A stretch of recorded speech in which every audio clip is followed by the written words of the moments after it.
2, 1. Thank you. Welcome back to the Rolling Brown Sports Entertainment Show. As you can see, I'm real fired up because we're talking about healthy minds, healthy bodies, healthy lifestyles. Have some good friends of mine here, of course, Mr. Self-Empowerment, Dr. Margot Bailey, and Ms. Patrice Jones. And as we cut away, Patrice was telling us a little bit about her journey, some of the things that she observed, some of the things she experienced in making some of these lifestyle changes. I really do appreciate you having an opportunity to disclose some of that and sharing those thoughts and some of that history with us. So as we go on your website and as we look at your Facebook page, we at least now have a little bit more backdrop of how come you're on, your pictures, or you're doing these push-ups and these sit-ups and this aqua stuff that you're doing, and now we know why. So I appreciate that. As we talk about developing the whole person, so to speak, and as we change, I know that Skip and I example, one day we put the ball down, and then it's hard to pick it back up and do something else. Skip and I were talking off the record about as we get older, as we experience different challenges, how do we accommodate, how do we work with that, how do we deal with the changes involved with that? Skip, you want to throw that ball to you and you take it from here. Absolutely. Well, one of the things that Roland just talked about, which we're very familiar with, is the strategic planning in terms of planning how we're going to become this great athlete or this good athlete, and also incorporating that with the physical aspect of it, which is the work ethic. So for both of you all, Dr. Margot and Patrice, can you just talk to us a little bit about when it comes to the strategic planning as well as the physical workouts with the age groups? We don't want to leave anybody out. So we want to talk about the older group, the mid-age group, the young kids. Can you just talk a little bit about that and how that plays a part and why they should be interested in being a part of what you guys are doing right now? I'll let you go, Margaret. The old lady goes first. You need to stop. I think it's important, going back to what Patrice shared. So my mom's a diabetic, and she suffers terribly. And one of the things that she says to me, if I had known, I would have done things differently. And so I think one of the things that's important now is that now we know more about healthy eating and healthy lifestyles than we've ever known before, and how people have the power to change their lives. But it first starts with, I got to do something different. It really is a mental change, a change in your mental thought that makes it possible for you to make physical or changes in your lifestyle. And I think as we get older, particularly for women, it's even harder for us to do that because we got all this stuff, right? We got kids, we got bills, women, we always carry a lot of things for a lot of other people. And so it becomes even more difficult as we get older for us to make the shift to just think about ourselves. And it's really, really hard. And then all of a sudden, for many of us, we're empty nest, right? Everybody's gone. Everybody's gone. And so then it becomes even more difficult to say, now what am I going to do for myself, because you spend so much time living for other people. So it really does take a lot of thinking about what's important to you and what you enjoy doing, then to make the step of, to take the next step to say, so this is how I'm going to make my life healthier. So I think that's one of the things that's different about being an older person, and men struggle with it too, but particularly for women it's difficult than it is being a little bit younger, changing that thought. Now making healthy lifestyle changes is one thing, but to take it to the extent that you start a business with it, and it becomes your life's work, what has that done for you, to you? What has it done in terms of how people respond around you? If you had it to do over again, would you do it? I definitely would do it again. I absolutely love what I do. But the decision I made to leave my job and become a personal trainer and start my business and start my company, which I just started in January 2011, Okay. It has flourished and it has taken off in ways that I could have never imagined. And I always say I'm not, super religious, but I am very spiritual, and I do believe that I'm walking the path that God has chosen for me. And everything that has happened around me, whether it be that my circle has shifted, because it has drastically. The same people that said, I want to see you do a great job, I know you can do this, are not the same people that stick around and really believe that you can do it. And that said, just to kind of shift a little bit, the same thing is, when people embark on a healthy living journey, the same people around you that say, oh, okay, you're gonna start going to the gym, or you know, oh, you're eating really healthy. Later on, it might turn into, why are you eating that bird food, or you work out too much. And you have to stay focused and be dedicated to your grind, whatever that grind is. And, you know, I'm 35, and I see myself even at 75 doing the same thing. Patrice, Margaret, what's eating healthy? What does that mean? It's actually easier than most people think. You know, eating. I don't know what it is. So, I mean, it might be easy, but so is calculus. I don't know how to do either. So tell me what eating healthy is. Actually, eating healthy is not just bird food. It's Right, not just exactly. salad food. You know, eating healthy. Sometimes you can start with eating less of the bad food that you eat, that you know is bad. Just eating less of bad food can be part of eating healthier. But you know, it's pretty simple. Eat more fruits and vegetables and less meat. It's that simple. And drink lots of water.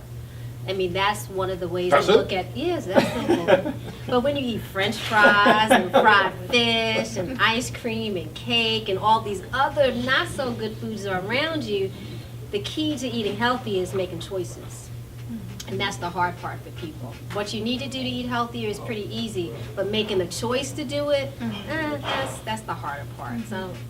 Exactly. Yeah, I always tell my clients, you can, you know, if you have to go to a drive-thru, I really don't want you to, but if you have to go to a drive-thru, at least make a healthier decision than you would have, say, you know, a couple of months or a year ago when you first started on your journey. Everybody can't shift and do cold turkey, so at least try to be better every day. So in other words, it's a process that Exactly. one has to go through. Now, speaking of the process, can you guys talk a little bit about relationships? Now, we sometimes leave out relationships, but from what I'm understanding, strategic planning, fitness is healthy for relationships, whether or not you're married or not, heterosexual relationships. Talk to us a little bit about that and how that can impact the relationship between two people and make their relationship flourish and go to another level because of the mental and the physical aspect. I am anxious to talk about this. Well, please, go ahead. She's anxious. She's anxious. She said she's anxious. Here we go. Here we go. Stop the pressing. I want to approach that from two angles. The Sure. first angle is, you know, I have clients come to me all the time, and you know, they may say, you know, in the beginning, you know, my husband is so supportive of me, or the wife, or the husband will say, you know, my wife knows I'm coming. But then at the same time, when they go home, the spouse is cooking bad stuff. They go out, they eat really bad. And I try to drive it home. Look, in the beginning, first session, first assessment, here's what we're going to talk about. When you embark on your journey, not everybody is going to be, you know, on your journey with you. They're not going to be as supportive as they may think that they are. They're not being, you know, malicious about it, but they may not be supportive in their actions, right? So you have to prepare for that, because when it happens, if you fall victim to it, you'll be right back to where you started She was versus, sort of traumatized by it. yeah, Okay. traumatized. Sort of traumatized. So I have my workout partner, I have my friend, I have my wife, all of a sudden, none of them want to be around me anymore. Right, but So- then the other side of that is, you know, when you work out together, not only does it add to your relationship, it adds a positive.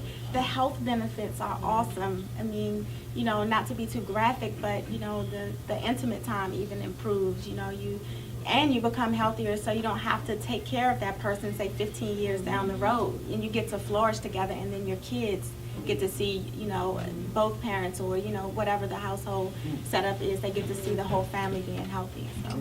Okay, Dr. Margaret, you want to? Are you as excited to talk about it as Patrice?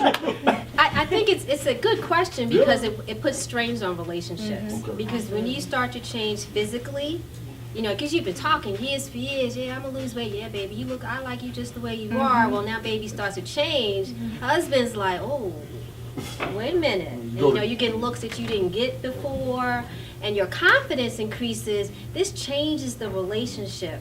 And so it can be very, very difficult managing that change if both people, and it happens for men and it happens for women. And it could be, it's a big deal. When you asked the question, the first thing, the word that came to my mind was saboteur.